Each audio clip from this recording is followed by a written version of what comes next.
Kisah dimulai dengan diperlihatkan dua saudara kembar dengan sang kakak bernama Romulus dan sang adik bernama Remus. Mereka adalah pengembala domba yang sedang kehujanan. Romulus berdoa kepada Dewi Tripartit dan memohon agar matahari kembali menyinari bumi.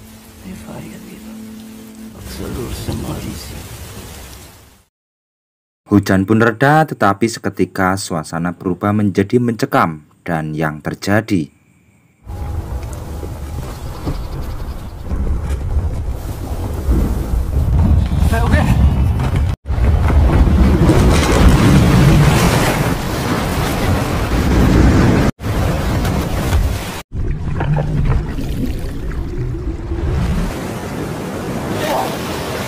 Meskipun sudah berlari secepat mungkin, mereka tetap saja tak mampu menghindari derasnya arus air yang berasal dari luapan sungai Tiber. Remus kuat tenaga berpegangan pohon agar tak terseret air. Namun melihat Romulus masih terbawa arus, ia kembali menghanyutkan diri dan mencoba untuk menyelamatkan Romulus.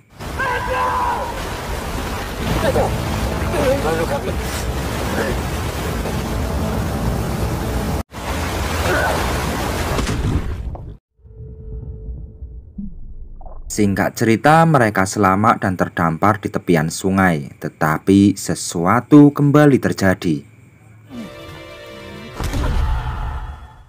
Ya, di atas kereta kecil dalam kondisi terikat, prajurit dari bangsa Alba membawa mereka untuk dijadikan budak. Romulus dan Remus kemudian dikurung layaknya hewan dan hanya diberi makan satu bakpao tanpa minum. Hingga akhirnya hujan turun di malam hari yang membuat mereka dan para tawanan lainnya cukup senang karena rasa haus harian yang mereka lewati akhirnya terobati.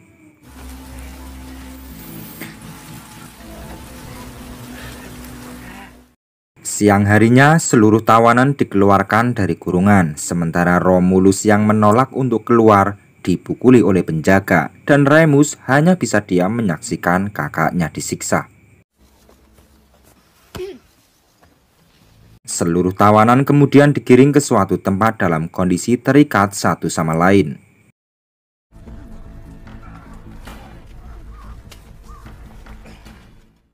Di malam harinya, ternyata seluruh tawanan yang masih dalam kondisi lapar dan haus dibawa ke tempat di mana bangsa Alba akan mengadakan ritual yang mengerikan. Ritual mengerikan ini akan memaksa para tawanan secara berpasangan bertarung sampai salah satunya harus mati. Para tawanan lalu dibariskan yang kemudian seorang perempuan berbaju merah bernama Satney menghampiri para tawanan. Dengan mangkuk darah yang ia bawa, Satney lalu memulai ritual ini dengan berdoa kepada Dewi Tripartit.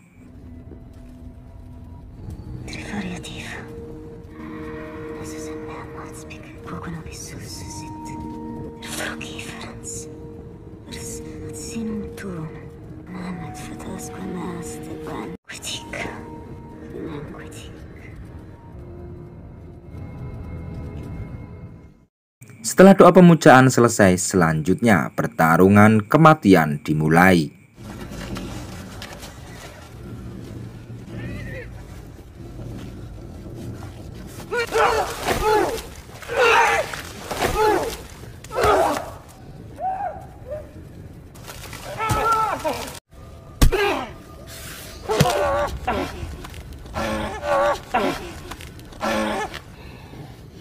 Salah satu dari mereka tewas. Satney lalu menghampiri korban, mengoleskan darah korban ke wajahnya, yang kemudian jasadnya dibakar di lubang api sebagai bentuk pengorbanan kepada Dewi Tripartit. Yang kemudian dilanjutkan dengan pertarungan kedua. Romulus terpilih menjadi petarung berikutnya. Ia pun langsung diseret ke tengah area. Sementara Remus yang melihat hal itu langsung memohon kepada penjaga untuk menjadi lawannya. Dan kini mereka harus saling bertarung. Mereka diharuskan untuk saling membunuh satu sama lain.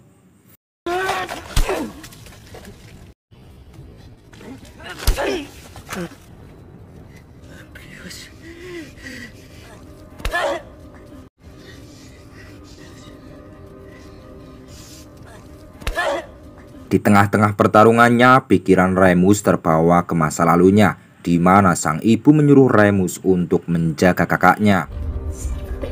Tetapi saat bayangan masa lalunya menghilang, Remus lebih memilih menghajar kakaknya dan langsung menghabisi Romulus.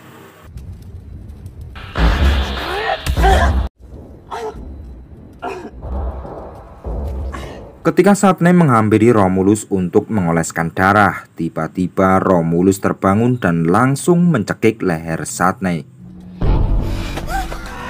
Rupanya ini adalah strategi Romulus dan Remus untuk melakukan pemberontakan besar. Mereka langsung menghajar pasukan bangsa Alba. Begitu juga dengan tawanan lainnya yang saling menolong melepaskan tali ikatan mereka. Sehingga pertarungan brutal antara pasukan bangsa Alba dan para tawanan pun terjadi.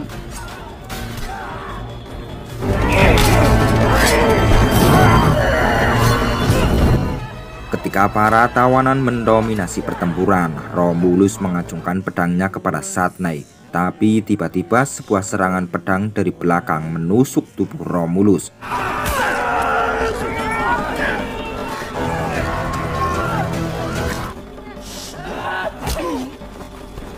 Setelah para pasukan bangsa Alba lainnya kabur, Remus, Romulus, dan para tawanan lainnya bergabung untuk melanjutkan pelariannya.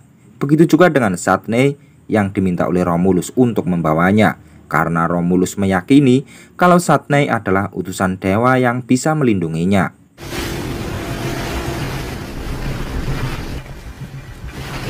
Di tengah perjalanan meninggalkan kawasan Alba, mereka terhenti dan kebingungan.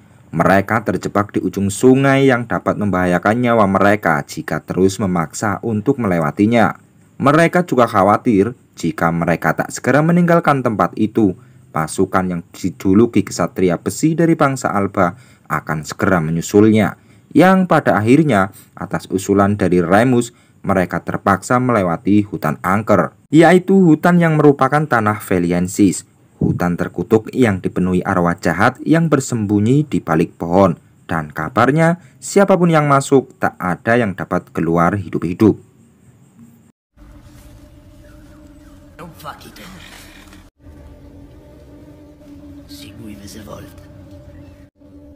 Ketika mereka telah memasuki hutan lebih dalam, tiba-tiba Romulus terjatuh. Luka tusuk di perutnya membuat kondisinya semakin lemah. Salah satu tawanan bernama Tevari menyarankan kepada Remus untuk meninggalkannya dan membiarkan Romulus mati dengan tenang, karena Romulus tak mungkin sanggup lagi untuk melanjutkan perjalanan. Tetapi Remus yang begitu sayang dengan kakaknya dan selalu mengingat pesan ibunya, sekuat tenaga untuk selalu menjaganya.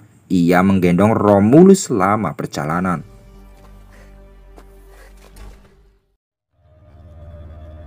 Ketika mereka beristirahat sejenak, salah satu dari mereka bernama Lars khawatir jika mereka berhenti di sini, maka mereka semua akan mati. Oleh sebab itu, Lars mengajak mereka semua untuk melanjutkan perjalanan meski dalam keadaan lapar, haus, dan lelah. Namun tak ada satupun dari mereka yang menggubris ajakannya. Hingga akhirnya Lars memutuskan untuk meninggalkan mereka semua dan melanjutkan perjalanan sendirian. Keesokan harinya perjalanan kembali dilanjutkan dan Romulus masih dalam keadaan lemah dalam gendongan Remus. Mereka terus berjalan dengan penuh kehati-hatian melewati hutan berkabut. Tak lama tiba-tiba mereka dikejutkan dengan sesuatu yang mengerikan. Mereka melihat Lars tergantung di pohon dengan separuh tubuhnya yang sudah tiada. Kejadian mengerikan ini membuat salah satu dari mereka yang bernama Soldato mulai membicarakan tentang Romulus dengan Tevari. Soldato menganggap jika Romulus sudah dikutuk oleh Satney dan kejadian mengerikan ini disebabkan oleh Romulus.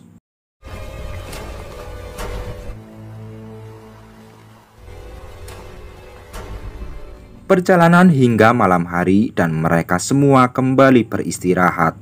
Saat Remus tidur, ia mengalami mimpi buruk. Ia berhadapan dengan Romulus dan melihatnya terbakar. Dan saat ia terbangun dari tidurnya, Remus melihat Tevari sedang membekap Romulus. Remus pun langsung menghentikannya. Tevari yang terprovokasi meyakini bahwa Romulus telah membawa kutukan dewa. Tevari mengatakan jika mereka semua ingin tetap hidup, maka Romulus harus dikorbankan.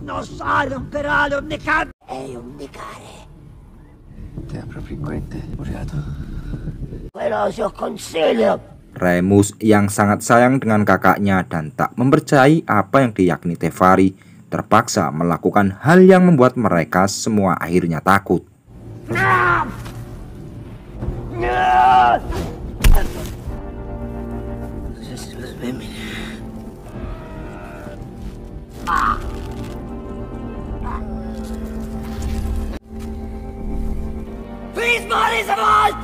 Setelah berhasil membunuh Tevari, Remus menantang mereka semua untuk berduel sampai mati. Semuanya hanya terdiam. Begitu juga dengan Soldato yang hanya bisa melempem setelah ditantang langsung oleh Remus. Setelah kejadian perselisihan tadi, mereka semua melanjutkan perjalanan di bawah perintah Remus.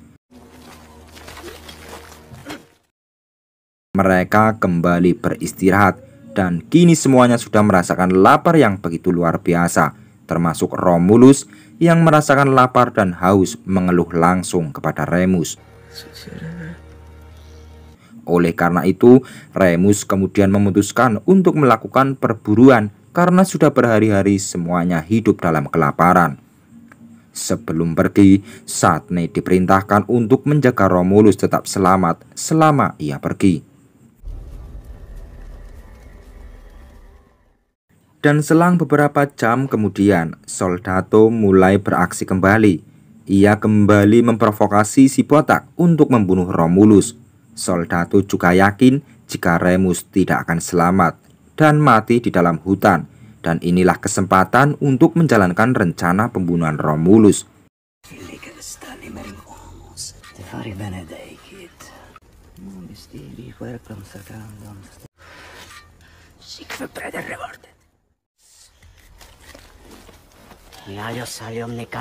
Tetapi ketika si botak akan melakukan aksinya, Satne menjaganya dengan lingkaran api suci yang mengancam siapapun yang berani melewatinya. Satne mengatakan, jika kau melewatinya, maka bersiaplah menerima kutukan abadi yang mana arwahnya tidak akan pernah tenang. Satne lalu mengkomat-kamit mantra dan yang terjadi.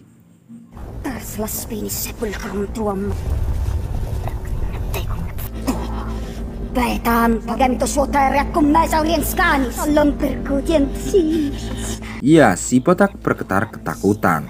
Sementara di sisi perburuan Remus, rupanya ia melihat seekor rusa, yang pada akhirnya Remus berhasil mendapatkan buruannya. Ia menyeret hasil perburuannya ke tempat peristirahatan, yang membuat semuanya terkejut dan senang. Remus kemudian membelah perut rusa, mengambil jantungnya dan sisa dagingnya disantap oleh yang lainnya. Remus kemudian memberikan minum Romulus dari darah jantung rusa dan menyuapinya dari jantung itu juga. Remus meyakini jika jantung besar rusa itu dapat menyembuhkan luka kakaknya. Tak hanya itu, Satne ternyata juga membantu mengobati luka Romulus dengan menaruh belatung kayu di bagian lukanya.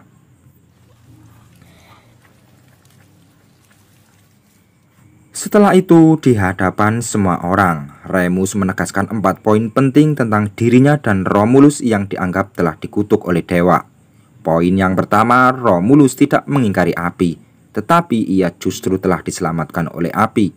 Itu terbukti sampai saat ini ia masih hidup.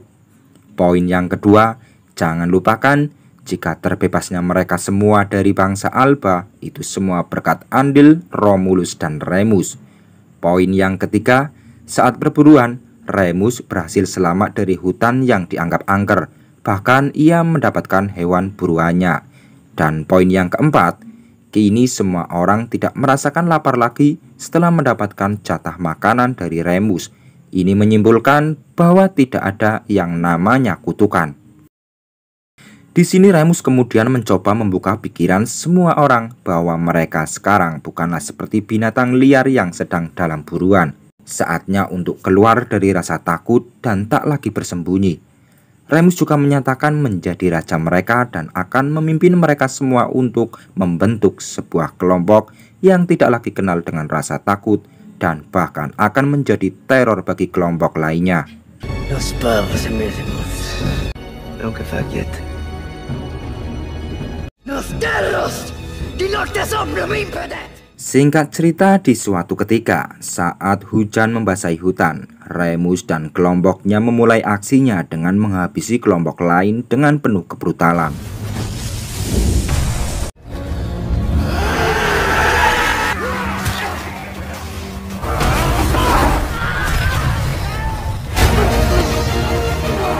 Remus di sini menunjukkan sisi gelap dan kejamnya. Ia menghabisi satu persatu tanpa ampun, hingga akhirnya pertempuran ini dimenangkannya.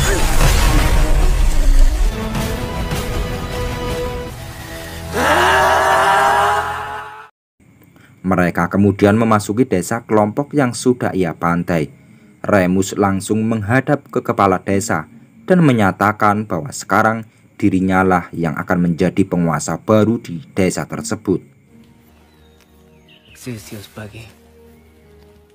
Setelah mengatakan itu, Remus memerintahkan pengikutnya untuk membawa kakaknya ke dalam gubuk, sementara dirinya pergi ke sungai untuk membersihkan diri. Yang tak lama, Satne tiba-tiba mendekati Remus, lalu mengatakan bahwa ada hal lain yang sedang bersemayam dalam jiwa Remus yang penuh dengan tanda misteri.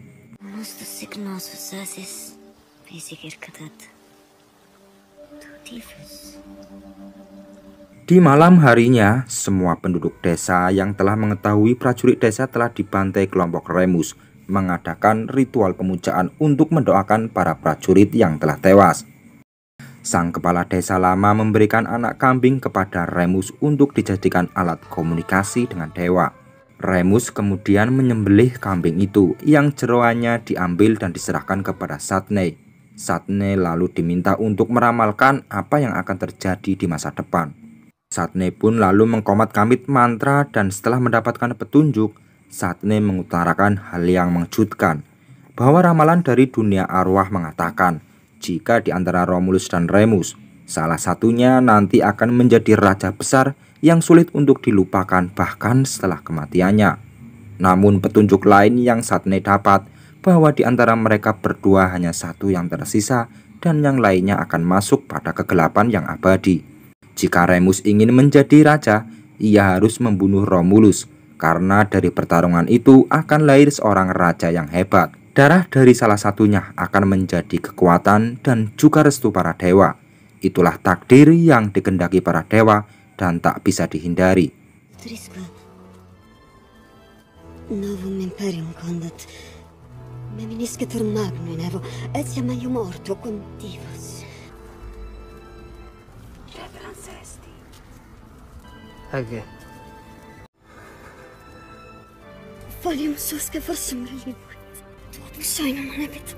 Ramalan itu membuat hati Remus terguncang, kebingungan dengan pilihan yang teramat sangat sulit.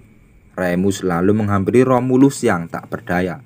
Sementara Romulus yang telah mengetahui isi ramalan itu, ia rela mengorbankan dirinya demi masa depan Remus dan mentaati segala kehendak para dewa. Namun Remus memutuskan untuk tidak mempercayai ramalan itu. Ia meragukan ramalan yang diucapkan Satne dan menganggap jika Satne telah membohonginya.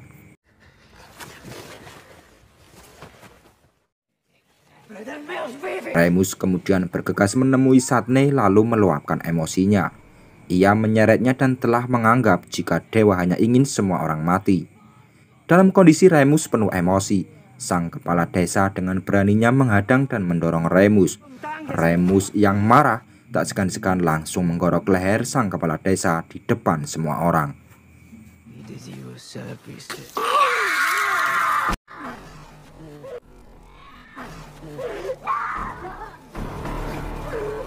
Remus semakin kehilangan kendali. Ia kembali menyeret Satne ke dalam hutan. Di sini Remus menegaskan kepada Satne bahwa ia berani menentang kehendak dewa daripada harus membunuh saudaranya sendiri. Remus lalu mengikat tangan Satne dengan pohon, yang kemudian kembali mengatakan dengan tegas bahwa ia menentang para dewa. Jika memang kuasanya ada, maka dewa tidak akan mungkin membiarkan Satne mati disantap binatang buas. Saat Remus kembali ke pemukiman, Romulus keluar dan menghampiri Remus. Ia mengutarakan kekecewaannya terhadap Remus yang telah bertindak di luar batas.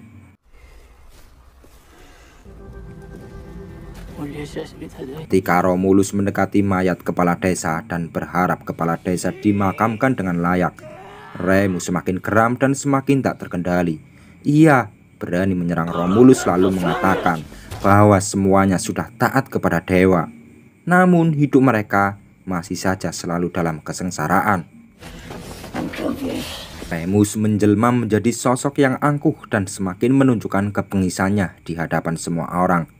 Remus tak mendengarkan nasihat apapun dari pengikutnya. Ia juga memperlihatkan jika dirinya ingin menjadi raja yang ditakuti dan disegani.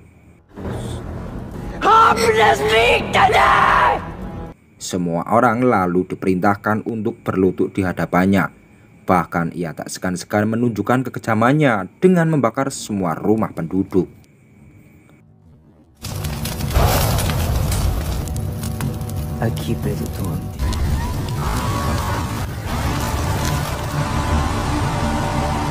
Melihat kekejian Remus yang membuat penduduk desa takut, Romulus memohon untuk menghentikannya. Tetapi Remus menolaknya. Ia malah mengatakan bahwa para dewa juga melakukan hal yang membuat orang menderita. Remus merasa dewa juga melakukan hal yang sama ketika mengingat dirinya diseret dan dikurung layaknya seperti hewan. Dewa hanya membuat semua orang takut padanya, sehingga semua orang mudah dikendalikan. Di sini Remus mencoba menjadi seperti dewa, membuat semua orang menjadi takut padanya. Ia merasa jika ketakutan itu tercipta, ia akan mudah untuk mengendalikan semua pengikutnya. Namun selang beberapa jam kemudian, Remus berubah pikiran. Ia mendatangi kamar Romulus. Ia mulai menjadi luluh dengan apa yang diinginkan kakaknya. Remus lalu mengungkapkan isi hatinya bahwa dirinya ingin selalu hidup bersama karena hal itu jauh lebih penting daripada apapun. Namun ketika Romulus kembali membahas tentang ketaatan Remus terhadap dewa, Remus tersinggung, kesulitan menjawab hal itu dan lebih memilih untuk meninggalkan Romulus. Remus dilema dengan semua hal ini. Keluar dari kamar Romulus, ia nampak kebingungan. Di dalam kebingungannya, tiba-tiba ia mendengar sesuatu dari tempat di mana ia telah mengikat Satne.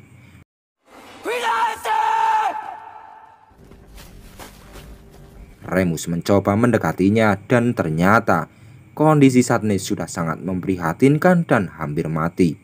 Sebelum kematiannya, Satne meminta pada Remus untuk segera lari karena jika tidak, maka akan terjadi sebuah kematian.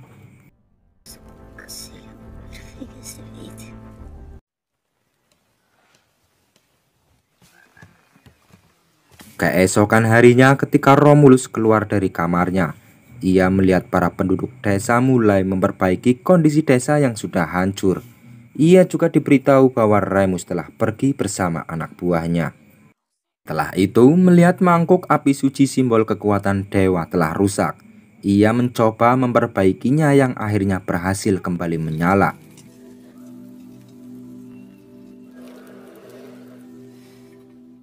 Dengan hal itu, istri kepala desa kemudian mengangkat Romulus sebagai pemimpinnya karena ia menganggap bahwa api telah memilihnya untuk menjadi pemimpin mereka. Semua orang lalu berkumpul dalam barisan melingkar dan langsung melakukan pemujaan bersama kepada sang dewa.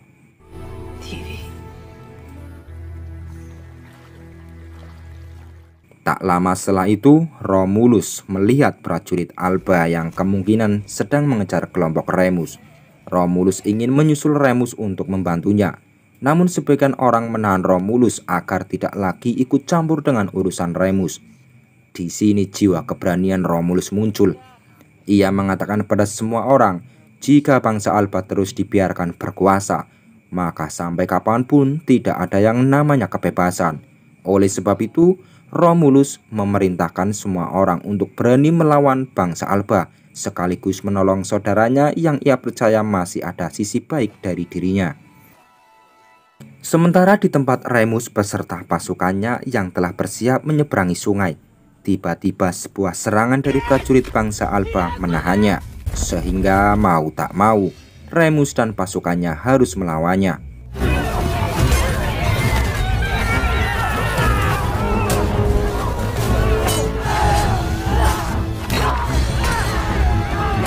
Satu persatu pasukan Remus mati, sementara prajurit bangsa Alba terus berdatangan, sampai-sampai dari pihak Remus terpojok dan nyaris mengalami kekalahan.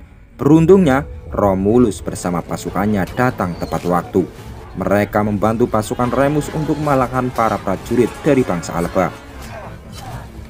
Romulus dan Remus saling menyatukan kekuatan melawan serangan pasukan bangsa Alba, yang hingga akhirnya mereka berhasil mengalahkannya.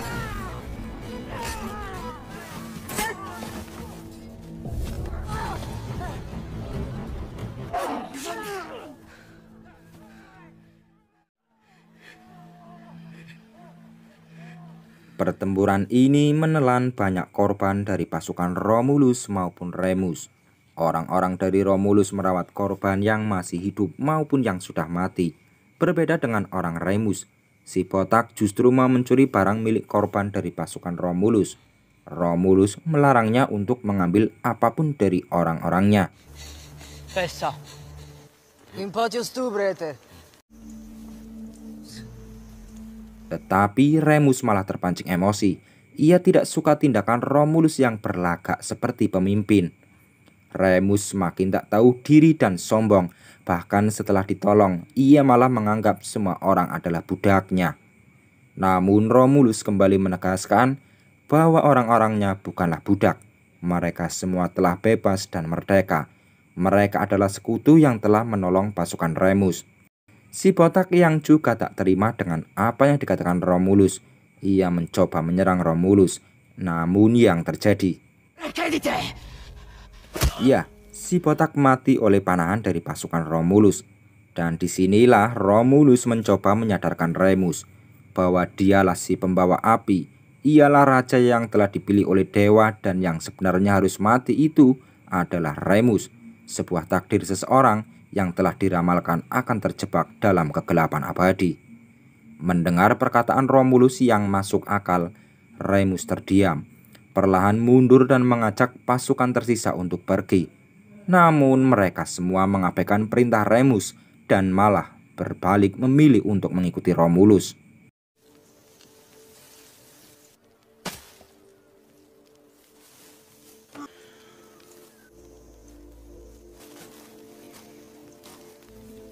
Meskipun sudah kehilangan pasukannya, Remus masih tidak percaya dengan kehendak dewa.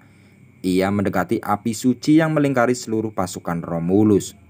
Remus lalu mengatakan bahwa kekuatan itu ada dalam diri kita dan bukan dari dewa. Kali ini Romulus sudah tidak lagi ingin mendengar kesesatan berpikir apapun yang ada dalam diri Remus. Romulus melarang Remus untuk melewati lingkaran batas api suci. Romulus benar-benar sudah geram, bahkan sampai ia menodongkan pedangnya untuk mencegah Remus melewatinya. Namun, Remus yang sudah kehilangan akal dan tak mempercayai kehendak dewa, ia terus memaksa untuk melewatinya, sehingga terjadilah pertempuran dua bersaudara yang pada akhirnya salah satunya tewas di tangan saudaranya sendiri.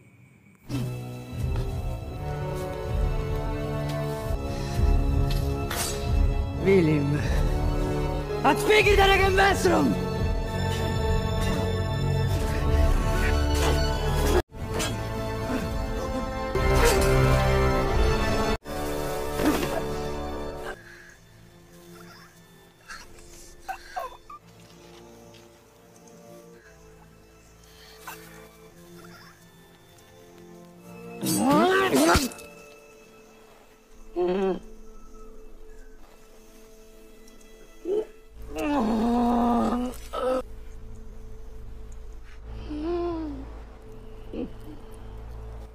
Ya, Remus akhirnya tumbang di tangan kakaknya, meskipun secara kekuatan Remus lebih besar dari Romulus.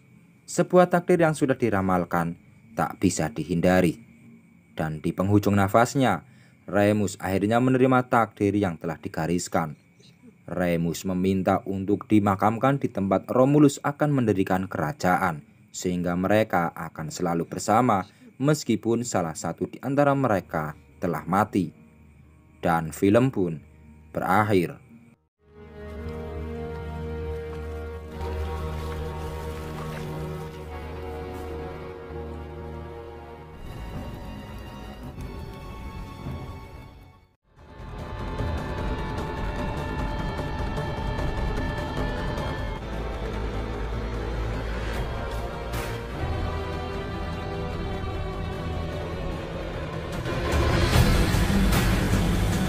Silahkan tulis di kolom komentar tentang film The First King, Period of an Empire 2019 ini, atau dengan judul Romulus dan Remus. Terima kasih yang sudah support dan mau nonton video ini. Jangan lupa untuk like and subscribe. See you next video.